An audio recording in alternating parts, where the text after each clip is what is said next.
Olá, meus irmãos, minhas irmãs, Deus abençoe a todos. Tudo bem com vocês? Eu espero que sim. Estamos de volta a mais um vídeo no canal Jesus Vem, o Tempo Acabou. Para quem não me conhece, meu nome é Alessandra e desde já agradeço a presença de vocês aqui conosco, certo? Hoje nós vamos dar continuidade a mais um capítulo do estudo do livro de Apocalipse. Hoje nós vamos ler o capítulo 4 do livro de Apocalipse, dando sequência, à leitura e ao estudo deste livro, que é tão importante, o livro das revelações. Você que não é inscrito no canal, eu gostaria de pedir a você que se inscreva no canal, que deem like no vídeo, se vocês gostarem, que façam um comentário, digam para mim o que vocês acham, o que vocês compreenderam, o que vocês estão achando, se para vocês, na compreensão de vocês, faz sentido aquilo que está sendo falado.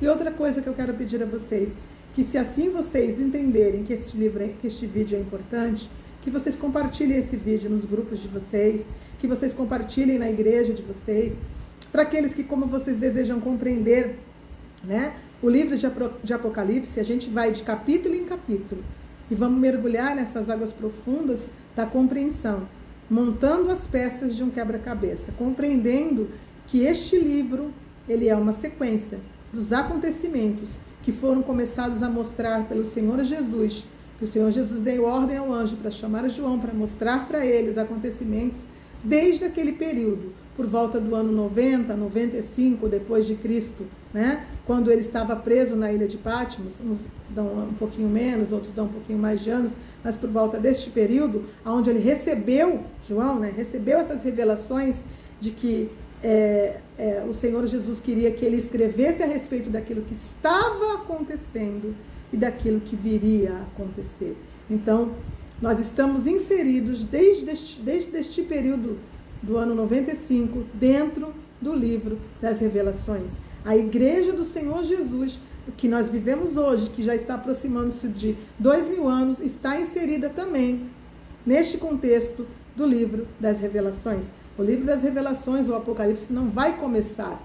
Ele começou naquele período. As revelações que já estavam se cumprindo e aquelas que vieram se desenrolando em todo o período da história da igreja, até chegar nesses últimos 7 anos, ela vem se desenrolando e nós já estamos inseridos dentro dela. A gente vai continuar agora, certo? No capítulo 4 do livro de Apocalipse, Vamos continuar, gente. Vamos lá. Capítulo 4, versículo 1. Visão do trono de Deus. Depois destas coisas olhei, e eis não somente uma porta aberta no céu, como também a primeira voz que ouvi, como de trombeta, ao falar comigo, dizendo: sobe para aqui, e te mostrarei o que deve acontecer depois destas coisas. Eu já ouvi falar, ouvi pregações até de pastores bem conhecidos, de que aqui seria a descrição do momento do arrebatamento da igreja. Mas vamos compreender se realmente isso faz sentido. Prestem atenção. Depois dessas coisas olhei, e não somente uma porta aberta no céu. Depois de que coisas? Depois da citação das cartas às igrejas, ou seja, depois do desenrolar de todo um contexto da igreja naquele período e da igreja em todo o período da história que estava sendo citada para nós, como seria esta continuação de que João veria... que Deus queria mostrar para ele a continuidade disso. Então ele escreveu as 7 igrejas, ele mostrou como é que seria o comportamento da igreja em todo um período da história da qual nós estamos vivendo, e depois ele está escrito assim: olhei não somente uma porta aberta no céu, como também a primeira voz que ouvi, como de trombeta, falar comigo, dizendo: sobe para aqui e te mostrarei o que deve acontecer depois dessas coisas. Você lembra o que a gente leu sobre a porta aberta na carta da igreja de Filadélfia? Foi no capítulo 3, que fala a respeito da chave que abre e ninguém fechará, e que fecha e ninguém abrirá, que Deus tem a chave, que a porta que Deus abre, Vamos ver aqui. Eu vou até aqui, eu acho que eu estou com ela aberta aqui. Olha lá. Conheça as tuas obras. Capítulo 3, versículo 8. Eis que tenho posto diante de ti uma porta aberta, ao qual ninguém pode fechar. Esta porta que João viu é a porta que está aberta desde aquele período onde se iniciou a igreja, lá por volta do ano 30, quando o Senhor Jesus morreu na cruz do Calvário E no livro de Atos dos Apóstolos, né? Quando o Espírito Santo desceu e deu-se início à igreja, ali a porta foi aberta. E a porta continua aberta. Você lembra disso? A porta será fechada quando? Somente quando a igreja do Senhor Jesus for arrebatada. Então ele estava vendo a porta aberta, que ela está aberta. Ela continua aberta. E Jesus fala para ele, subir para cá. Quantas vezes no período da história, pessoas foram arrebatadas em espírito e tiveram acesso ao céu? Assim como João estava tendo acesso ao céu. Por que porta vocês acham que eles passaram? Por esta porta que está aberta.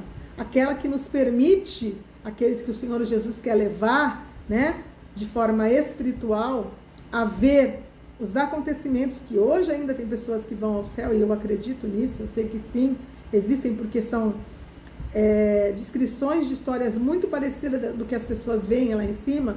Assim também João foi levado aos céus. Então essa porta, ela continua aberta. Ela não é aqui que ela fecha. Ela continua aberta porque é a porta da salvação. A porta em que a igreja vai passar e que será fechada no início dos 7 anos da grande tribulação. Então essa porta que ele passou, ela estava aberta naquele período. Ela está aberta no período ainda hoje. Porque naquele momento ele estava sendo levado em espírito para olhar o quê? O trono de Deus, os céus, a presença de Deus Pai. E a gente vai falar sobre isso agora, dando continuidade à leitura.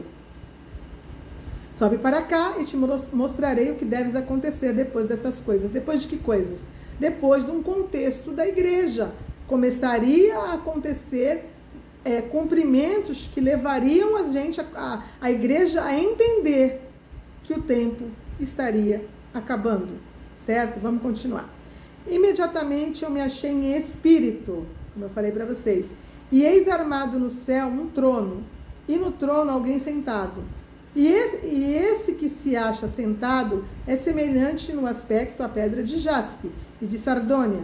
E ao redor do trono há um arco-íris semelhante no aspecto de esmeralda. É interessante que essa citação, gente, da descrição do trono de Deus, porque aqui está falando quem é que estava sentado no trono? O próprio Deus. Ela é descrita para nós em outro livro, mas eu vou continuar lendo e depois eu vou falar para vocês. Ao redor do trono há também 24 tronos, e assentados neles 24 anciões vestidos de branco, em cujas cabeças estão coroas de ouro. Do trono saem relâmpagos, vozes e trovões, e diante do trono ardem 7 tochas de fogo, que são os 7 Espíritos de Deus. Há diante do trono um como um mar de vidro semelhante a cristal, e também no meio do trono e em volta do trono 4 seres viventes cheios de olhos por diante e por detrás. Gente, essa colocação aqui, ó, do mar de vidro, ela é citada também lá em Apocalipse capítulo 15, certo? Quando a gente chegar lá, a gente vai falar um pouquinho mais sobre isso. Aonde estavam aqueles que tinham vencido a marca do anticristo e o anticristo, certo? Mas quando eu chegar lá, eu volto a comentar com vocês o que está escrito aqui para nós. Então, era diante do trono de Deus. E aonde tem essa descrição bem parecida, falando sobre o trono de Deus? Que outra pessoa foi levada por esta porta, assim como João, de forma espiritual, a ver. Ezequiel, no capítulo 1, do versículo 26 ao 28, Ezequiel também foi levado em espírito por esta porta e viu este trono, e viu este que estava sentado, e viu este arco-íris, e tem uma descrição muito parecida com o que está escrito aqui para nós, no capítulo 4 de Apocalipse, escrito em Ezequiel. Se você não conhece, você quer ler, você pode ir lá, Ezequiel, no capítulo 1, do versículo 26 ao 28. Você vai ver a descrição do trono de Deus. Então, João foi levado diante do trono de Deus, para ver, assim como Ezequiel, e tem outros também, se eu não me engano, Isaías, que também viu a mesma descrição do trono de Deus, ele foi levado para ver o trono de Deus. Então aqui não estava dizendo que a igreja estava sendo arrebatada, ele simplesmente estava sendo levado em espírito para ver como Ezequiel foi, como, se eu não me engano, Isaías também foi. Não vou dar certeza porque eu não peguei o capítulo nem o versículo se realmente é de Isaías, mas eu sei que essa descrição ela não está só no livro de Ezequiel, certo? Mas se você quiser tirar dúvida, Ezequiel capítulo 1. Você vai lá e lê e você vai ver a descrição. Então você vai ver que simplesmente Deus Pai permitiu que ele fosse lá e visse o trono de Deus, certo? Vamos continuar. Versículo 7 agora, do capítulo 4. O primeiro, falou dos seres viventes, né, que tem vários olhos, por detrás e por diante e por detrás. Aí vem 7. O primeiro ser vivente é semelhante ao leão. O segundo, semelhante ao novilho. O terceiro tem rosto como de homem. E o quarto ser vivente, semelhante à águia, quando está voando. Eu achei isso aqui interessante, porque ele nos dá um certo entendimento de que esses seres viventes aqui, cheio de olhos, eles nos remetem à aparência do Senhor Jesus em algum aspecto. Porque, o primeiro ser vivente tem semelhança de leão. Quem é o leão da tribo de Judá?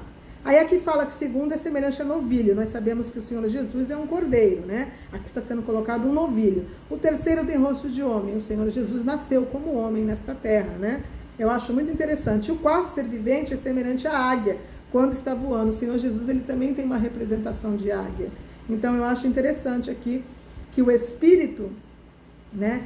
Que me parece aqui que esse ser vivente cheio de olhos, me parece a visão de Deus que é dada através do Espírito Santo e que tem como ele saber e ver toda a terra, né? Que é falado sobre 7 espíritos, muitas vezes fala sobre o Espírito Santo tendo muitos olhos para poder enxergar todos os acontecimentos, né? Vamos continuar. E os 4 seres viventes têm cada um deles, respectivamente, 6 asas, e estão cheios de olhos ao redor e por dentro. Não tem descanso, nem de dia nem de noite, proclamando: Santo, Santo, Santo é o Senhor Deus Todo-Poderoso, aquele que era, que é e que há de vir. Também existe falando que aqueles que ficam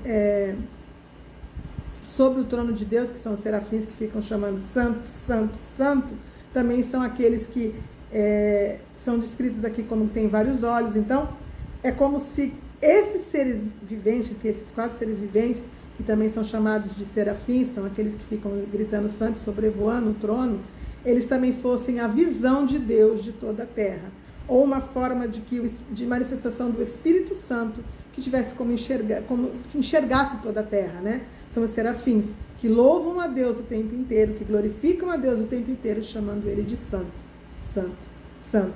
É algo que a gente não consegue compreender 100%, né, gente? Que a descrição para nós, a gente não consegue compreender o que significa de fato isso, mas a gente vê que tudo que está ao redor do trono de Deus, ele é glorioso, né? E remete de que Deus, ele tem toda a compreensão de tudo que acontece, né? De tudo que acontece em todo o tempo, em todo o período da história, em todos os lugares. Vamos continuar, versículo 9.